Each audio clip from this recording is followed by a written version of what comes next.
Assalamualaikum warahmatullah. Bismillah walhamdulillah.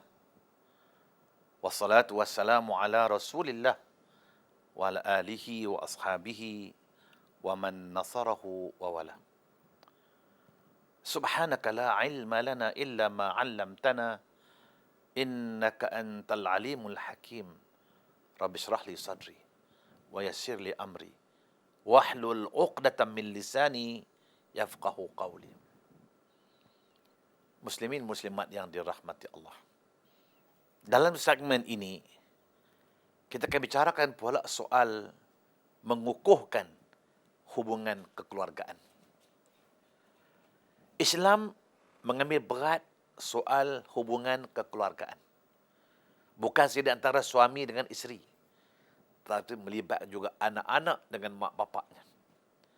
Bagi mengukuhkan hubungan keluarga anak dengan mak bapaknya, maka Islam menggariskan beberapa panduan yang sepatutnya dilakukan oleh ibu bapa mereka. Yang pertama ialah kalau boleh sebagai seorang bapa berkawan dengan anak-anak mereka yang lelaki. Sebagai seorang ibu berkawan, bersahabat dengan anak-anak mereka yang perempuan. Tapi janganlah pula si bapa bersahabat berkawan dengan anak perempuan. Bapa umur 40 tahun, anak berumur 20 tahun. Berkawan bahaya ni. Maksud saya, bersahabat ialah berkawan rapat, mendampingi mereka. Bapa dengan anak lakinya, ibu dengan anak perempuannya, mendampingi mereka selalu. Kalau boleh, bersahabat, anggap mereka kawan. Disebut dalam kata-kata pujangga, iaitu, adibhum sab'ah, wala'ibhum sab'ah, wasahibhum sab'ah. Dalam konteks pendidikan ini disebut, maknanya kalau boleh, kita takdib anak-anak kita, kita asuh mereka selama 7 tahun di peringkat awal. Lepas tu, yang kedua, bermain dengan mereka selama 7 tahun. Dan akhirnya, bersahabat dengan mereka selama 7 tahun. Berarti kalau 7 kali 3, 21 tahun. Jika sampai ke peringkat usia di mana anak mereka akan berkahwin. Bila berkahwin, habis. Selesai tanggungjawab kita. Itu maksudnya, la'ibhum sama wasahibhum sama, bersahabat mereka selama 7 tahun. Paling-paling tidak masa masuk peringkat dia baligh, peringkat remaja, bapa dia perlu bersahabat dengan anak mereka. Kalau boleh, sentiasa mendampingi mereka, anggap mereka kawan kita, bercerita dengan dia, berbual dengan dia. Betul si ibu, dia kena mendampingi dengan anak perempuannya, bergaul, bersembang, berbual, bercakap, bertanya khabar. Ini kadang-kadang bapa dengan anak bercakap tak pernah. Mak dengan anak bercakap tak pernah. Macam mana mengukuhkan hubungan kekeluargaan? Dan yang kedua, kalau boleh, ialah membiasakan makan bersama. Ini amat digalak oleh Islam. Kalau boleh, dalam satu keluarga, galakkan anak-anak mereka. Daripada kecil sampai ke besar, makan bersama. Time makan tengah hari, makan bersama. Time makan malam, makan bersama. Kalau tak nak makan rumah, makan luar, makan tom yam. Okey, kita pergi tom yam, kita pergi bersama. Yang penting, membiasakan keluarga makan bersama.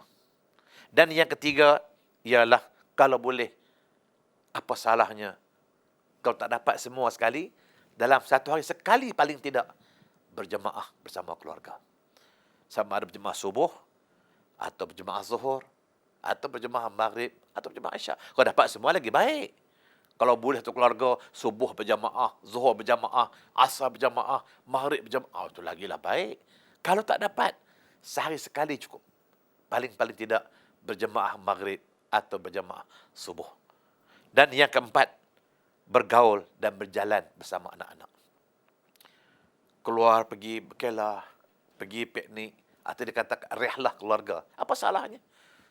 Sesekali si bapa, si ibu, bawa anak-anak mereka pergi berkelah, pergi rehlah. Apa salahnya hari Minggu dia tak bekerja? Hari Minggu hari ke lapangan. Apa salahnya bapa bawa keluarga dia, nak pergi Port Dickson ke, nak pergi Fraser Hill ke, nak pergi Genting Highland ke, piknik, rela keluarga. Ini amat digalakkan dalam kehidupan kekeluargaan kerana nak mengukuhkan hubungan kekeluargaan. Dan yang kelima ialah sentiasa mengawasi pergerakan mereka.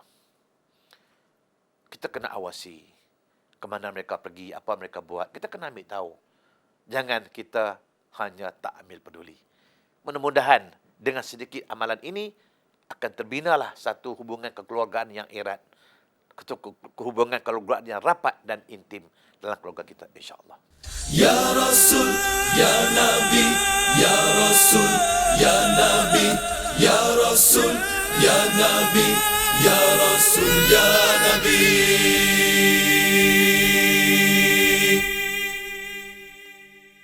Sallallahu ala Muhammad, sallallahu alaihi wasallam, sallallahu ala Muhammad, sallallahu alaihi wasallam, sallallahu ala Muhammad, sallallahu alaihi wasallam.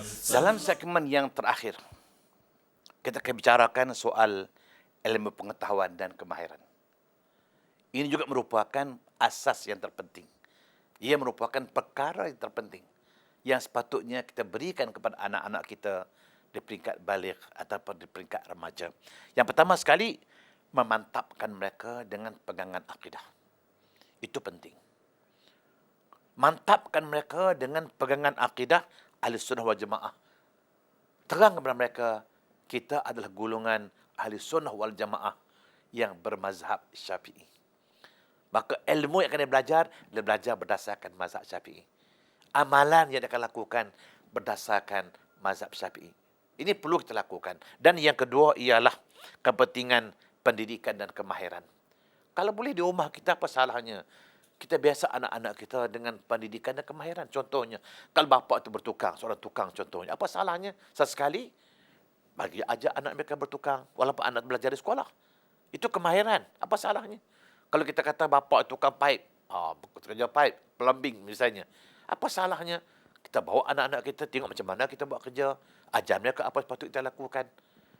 Banyak benda-benda yang boleh kita lakukan. Kalau bapa itu orang mahir dalam soal mekanik dan juga kejuruteraan, apa salahnya?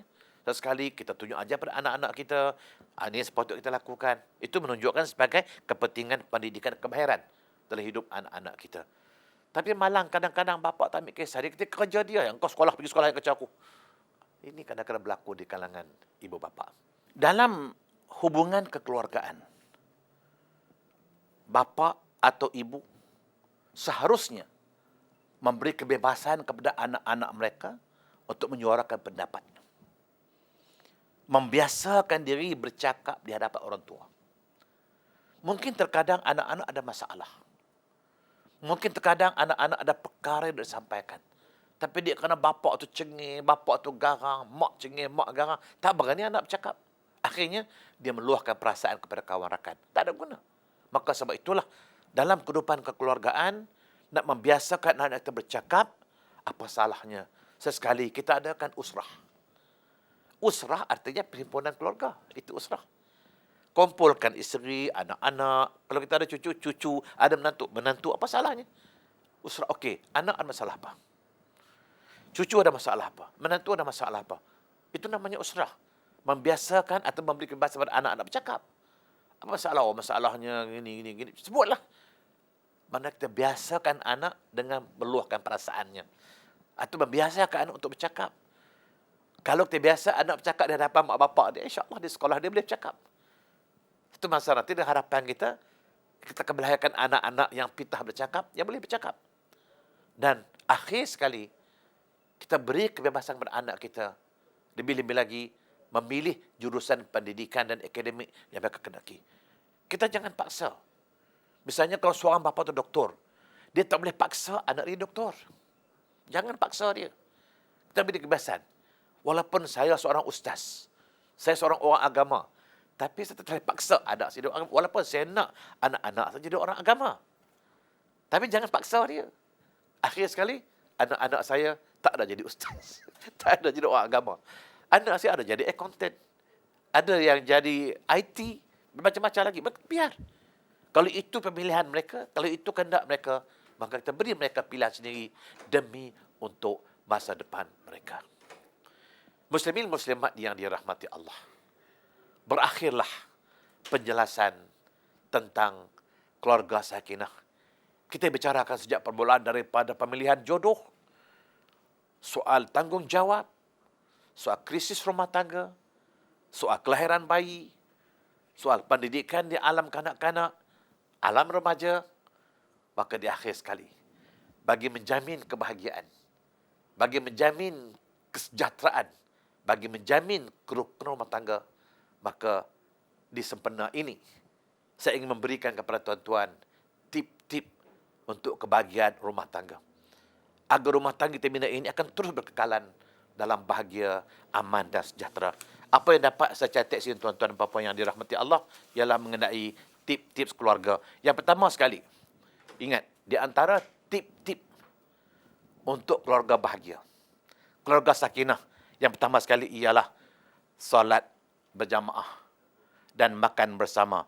Kalau boleh, berdua-duaan ke mana sahaja di antara suami isteri. Solat berjamaah, makan bersama dan sering kali berdua-duaan. Yang kedua, sentiasa berbual dan bertanya khabar di antara suami isteri. Kita akan tanya khabar.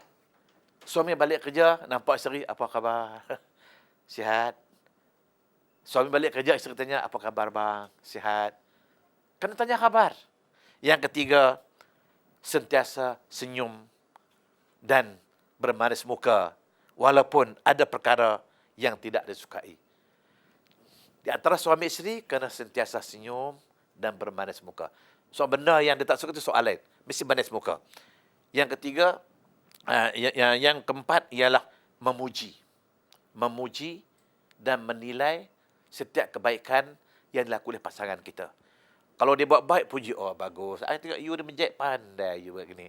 Kalau kita kata suami itu pandai bertukar sikit, puji dia. Oh, pandai abang ni buat. Kena puji. Suami isteri kena saling puji memuji. Dan yang kelima, jangan cepat menegur dan marah setiap kali berlaku kesilapan. Kalau isteri berlaku silap sikit, jangan cepat marah. Jangan cepat melenting. Kalau boleh, kalau perlu tegur, cari masa yang sesuai untuk menegur. Yang keenam, gunakan bahasa pertuturan yang sesuai ketika berbicara. Jangan guna bahasa pertuturan yang kadang-kadang mungkin menyakitkan. Contoh, kadang kita katakanlah, ini minta maaf lah, saya bukan nak mengata tidak. Kadang-kadang saya pernah diceritakan seorang suami, mentang-mentang isteri dia tu orang Jawa, ataupun suami dia orang Jawa, isteri orang Melayu, silap sikit, Jawa. Awak sikit, memang kamu Jawa. Yang disebut Jawa tu pasal, memang tahu dia orang Jawa, kenapa sebut Jawa? Maka sebab itu dalam pertuturan, kita kena jaga gaya bahasa pertuturan kita. Yang ketujuh, segera meminta maaf. Setiap kali kita merasakan kita buat kesilapan atau kesalahan. Kalau suami rasa dia buat silap, dia buat salah, cepat-cepat minta maaf. Abang minta maaf, abang buat silap, abang buat salah. Begitu isteri begitu juga. Setiap kali merasa dia buat salah, dia segera minta maaf. Jangan tunggu 1 Syawal saja. Setiap kali rasa kita bersalah, cepat minta maaf. Yang ke-8, gunakan sentuhan anggota badan setiap kali berdua-duaan. Apa salahnya? Kalau duduk tengok-tengok TV, duduk satu bangku, satu seti, apa salah sekali kita gesel-geselkan? Tak ada masalah. Ini isteri duduk sana, suami duduk sini. Ini antara tip rumah tangga bahagia. Orang kata gesel-geselan. Apa salahnya? Kalau masa berjalan berdua-duaan, apa salah sekali tergesel-gesel, pegang tangan dia. Dia nak sentuhan itu. Dan yang ke-9, jangan suka memuji pasangan lain. Jangan sekali-kali suka memuji pasangan lain di hadapan pasangan dia. Kadang-kadang suami isteri berjalan berdua-duaan, suami terpandang perempuan itu, cantik perempuan tu. Silap. Kalau dia puji orang lain, bayangkan apa perasaan isteri kita. Begitu juga si isteri. Jangan puji, jantan tu, lelaki tu, cantik, lawa.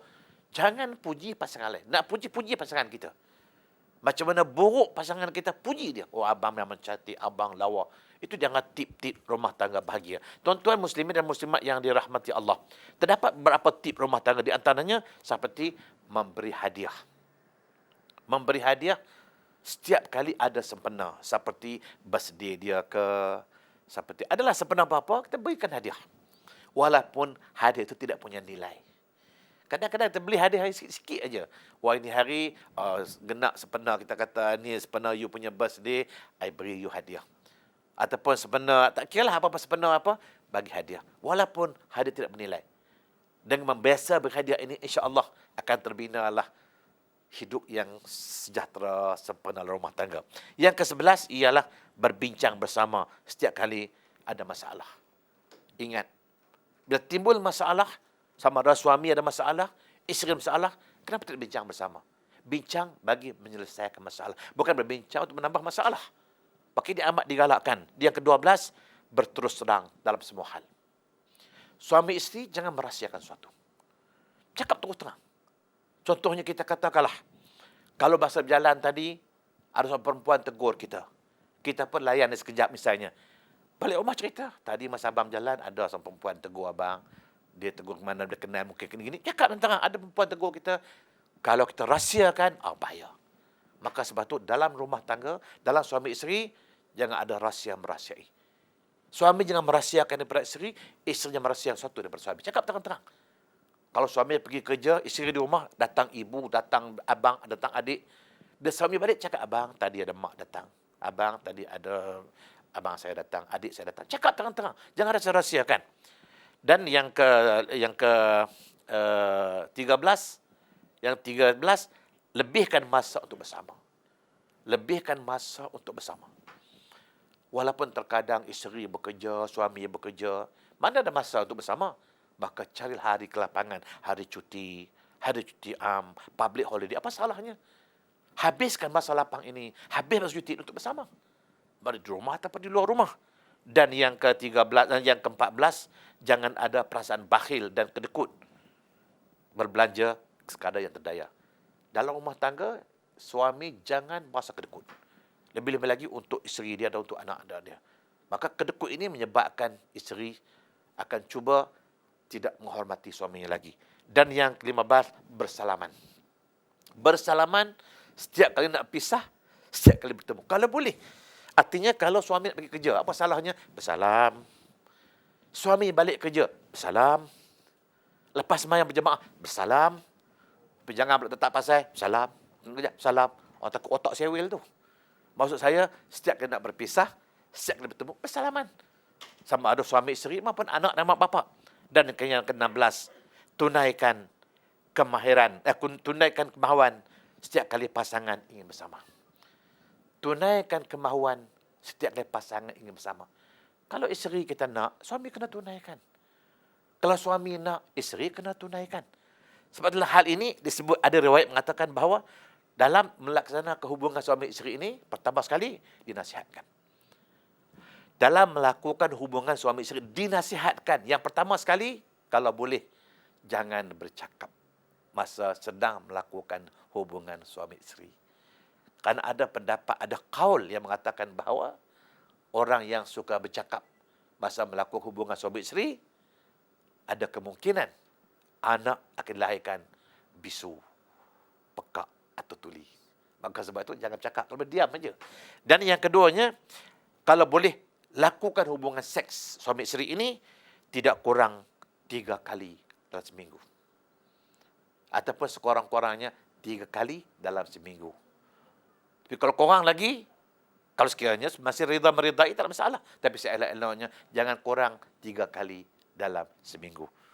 Dan yang ketiganya, juga disebut, kalau boleh, bagi pasangan-pasangan yang baru mendirikan rumah tangga, setiap kali lepas melakukan hubungan suami isteri, jangan terus bangun. Khususnya isteri, jangan terus bangun. Sebab ada kaul mengatakan bahawa kalau isteri terus bangun, dibimbangi mani yang masuk ke dalam rahim itu, takut-takut tak sampai ke dasar rahimnya.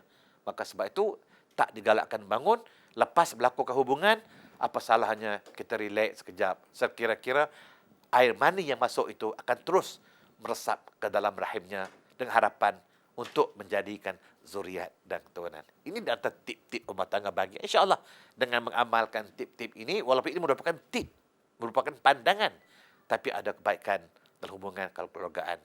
Mudah-mudahan tuan-tuan puan-puan, insyaAllah dengan penjelasan ini, dengan huraian ini, akan menggambarkan kepada kita, inilah yang dikatakan keluarga sakinah. Harapan kita akan terbinalah keluarga-keluarga Islam, keluarga Muslim yang bahagia, aman dan tenteram, terhindar daripada gejala-gejala perpisahan maupun gejala-gejala perpisahan, perceraian yang seringkali menggusarkan masyarakat Islam pada hari ini. Sekian sekadar itu tuan-tuan puan-puan. Di akhir kata, wabillahi taufiq hidayah. Wassalamualaikum warahmatullahi wabarakatuh.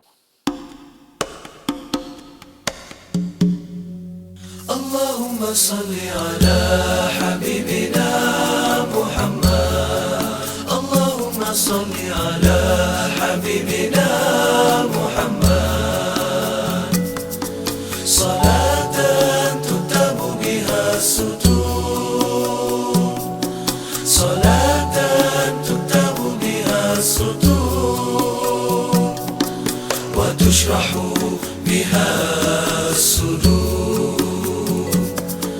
وتشرح بها الصدور اللهم صل على حبيبنا محمد اللهم صل على حبيبنا محمد صلاة تكتب بها السطور صلاة تكتب بها السطور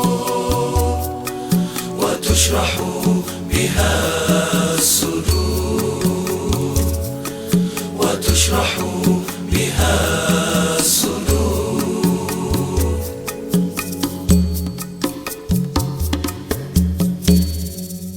وتهون بها جميع الأمور